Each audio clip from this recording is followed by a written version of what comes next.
Hi YouTube, it is been a while. This is my first public video since we moved. We're in the new kitchen. But today I was taking stock of my Lobelia tincture supply. Last night I was talking about Lobelia. It was part of an online course that I'm teaching called the Herbal Skills Intensive. You can go to my website, herbalprepper.com. You can learn more about that. It's an 8-week course, covers beginning and intermediate herbal skills and the uses of 30 different herbs. But I was looking over my Lobelia supply last night and this morning, trying to figure out what I was going to do because I was running low, and this is not an herb that I want to run low on. And by running low, I mean I was running low on tincture. Well, when I make tincture of Lobelia, I use 75% alcohol and 25% apple cider vinegar because it requires an acid. However, I also use fresh Lobelia. Things being as they are, this is January in New England and I don't have any fresh Lobelia. So instead of making a tincture, I will be making an herbal vinegar, also called an acetum. The plural would be aceta. And I figured since I was making an herbal vinegar, they're very, very simple. I figured I'd show you how to do this. So I have here a pint-sized mason jar. I've made a pint over here, as you can see already. This here is Lobelia. These are all the aerial parts. Little bits of the stems, the flowers, the leaves, little bits of seeds in there. And it's very, very simple. You fill your jar about halfway up. Between these two jars, just so you know, this is about 1.5 ounces. This was 1.5 ounces. And I have another ounce over here that I'm going to be saving for later after these are made, and I'm going to be straining out the herbs, and I will be bottling some, but I'm going to save some, and I'm going to put some of this remaining Lobelia that I have here, and I'm going to run it through again for another 6 weeks. Just make it just a little bit stronger. So I mean, really, this is all this is. There's no mystery to this. You're just pouring vinegar over herbs and allowing them to sit and macerate. This is going to macerate for about 6 weeks. And let me get another jar here. And this is raw apple cider vinegar with the mother. You can use this also to make your own apple cider vinegar. It's not hard at all to do. It's something I think most preppers should learn how to do. All right, now that I've got that in there, you need to take some kind of a tool. This is something I get from my canning supply. Or if you're wondering what this here, this is a wide mouth funnel. These are wide mouth jars. It makes it much neater. I don't spill nearly as many herbs as I used to with that wide mouth funnel. Very handy thing. But these both came in my canning kit. You've probably seen them in other videos. But if you're new to my channel, that's what these are.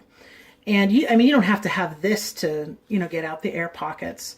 I mean, you can use a butter knife, you could use a chopstick, whatever you have on hand. I suppose you could use your finger. That's not very hygienic though. Also, if you were making this for other people, I would recommend that you put on some kind of gloves, like vinyl gloves or something.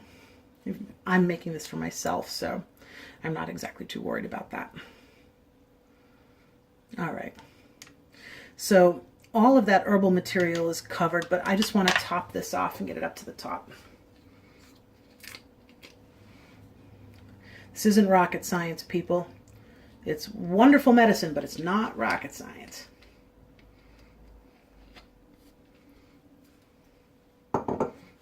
All right, here we go. Just going to make sure that no air pockets.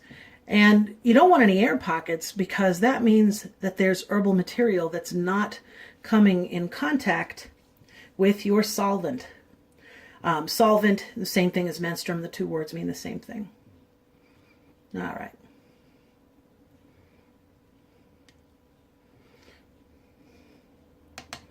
So there we go. Let me go grab a lid real quick. Oh, I have lids right over here. Okay. I mean, you don't have to use these. These are plastic lids that I have, but I mean, you can use the lids that come with your canning jars when you get them. Or you can use whatever recycled jars you have on hand. Just make sure they're clean. And all you're going to do on a daily basis, if you remember on a daily basis, is shake them up. And that's it. So this is how you make an herbal vinegar. You can use this procedure for any herbal vinegar that you make. So you just fill your jar with your chosen herb, halfway, 2/3 of the way, 3/4 of the way. It's going to depend on your herb and how much it might swell up, how small you chopped it, that kind of thing. I usually tend to stick somewhere between halfway, 3/4 of the way. Sometimes I let my intuition dictate that, just from experience. I don't know if that's intuition then, just from having done this a few times in my life here.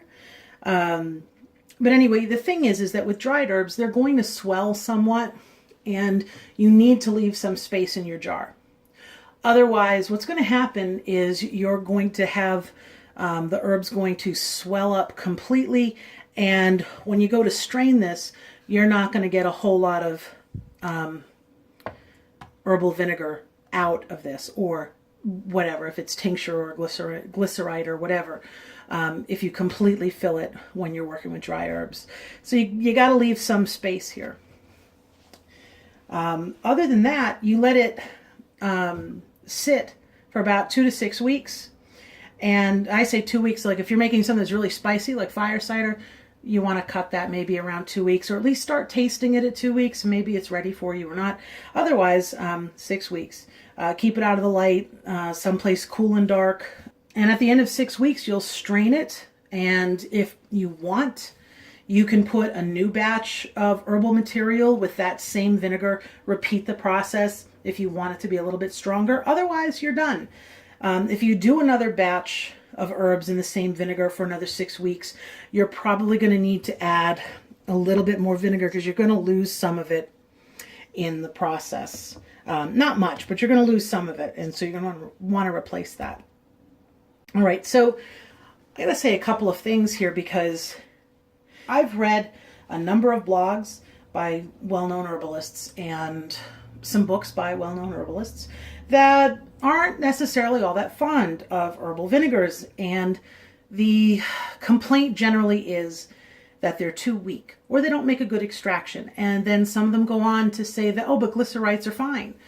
And they are, absolutely they are, but so are herbal vinegars. Vinegar is not that different from glycerin as far as how well it extracts. There's a couple of chemical constituents that vinegar can extract that glycerin cannot, and vice versa.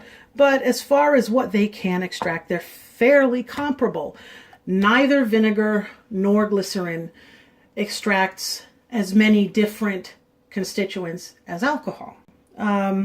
As far as them being weak, sometimes you need them. So sometimes vinegar is essential because you need the acid.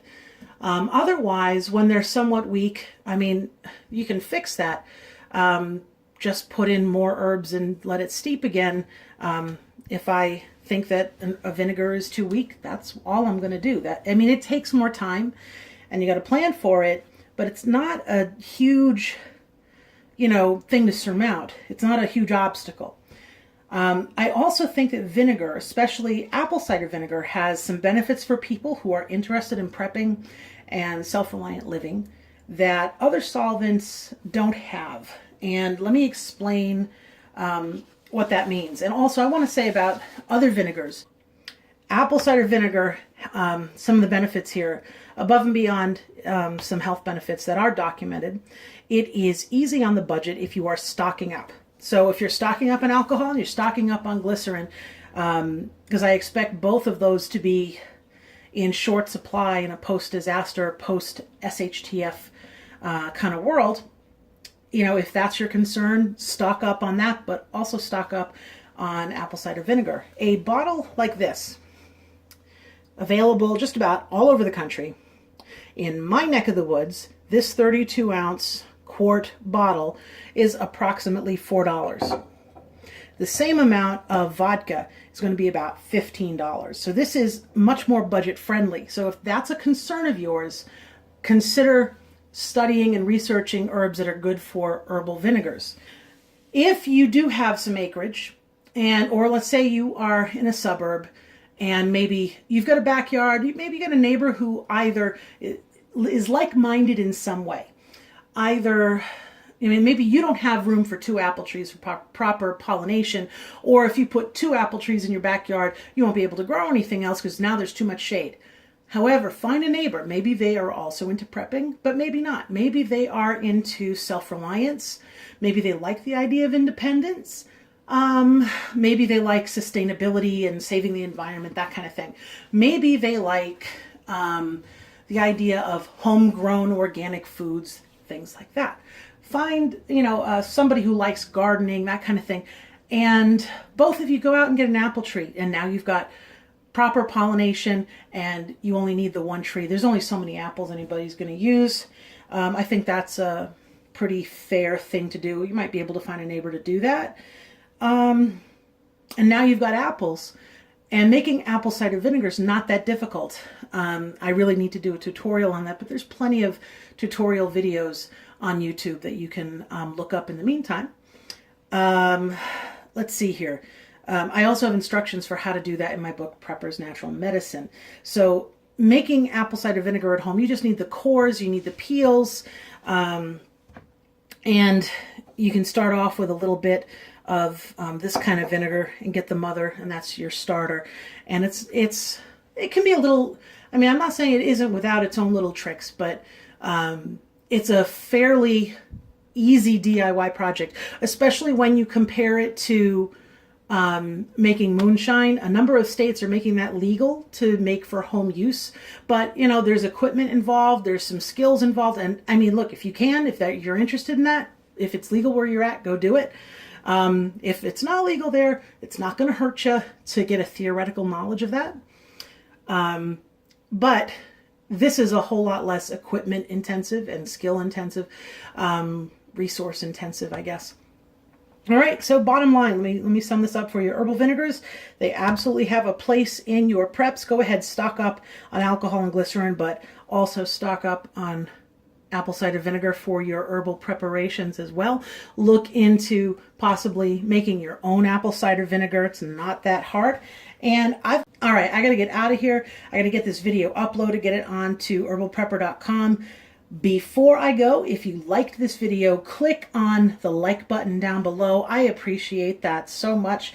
And if you haven't already done so, subscribe to my channel and please leave your comments down below. I want to hear back from you about what kinds of herbal and prepping videos you want to see. Also, don't forget to check out my live podcast every Sunday evening on prepperbroadcasting.com. All right, so everyone, thank you for watching, and I will see you next time.